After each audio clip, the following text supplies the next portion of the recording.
Assalamualaikum warahmatullahi wabarakatuh. Salam sejahtera dan salam Malaysia Madani. Salam pendidikan bermutu. Insan terdidik negara sejahtera. Alhamdulillah. Bersyukur kehadrat ilahi kerana dengan izinnya kita dapat bersama-sama meraihkan sambutan Hari Guru pada 16 Mei yang penuh bermakna ini.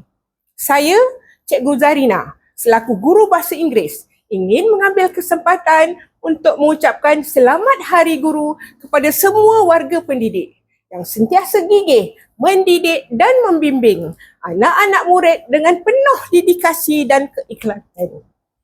Tema Hari Guru tahun ini, Guru Bitara, Nadi Negara, amat bermakna buat kita semua. Guru merupakan tunjang utama dalam membentuk generasi yang berilmu, berakhlak mulia dan mampu menghadapi cabaran dunia masa kini. Segala usaha, pengorbanan dan kasih sayang yang dicurahkan oleh para guru menjadi kekuatan kepada pembangunan pendidikan negara. Akhir kata, saya sekali lagi mengucapkan selamat Hari Guru kepada semua warga pendidik yang saya hormati dan saya banggakan. Guru Bitara, Nadi Negara. Sekian. Terima kasih.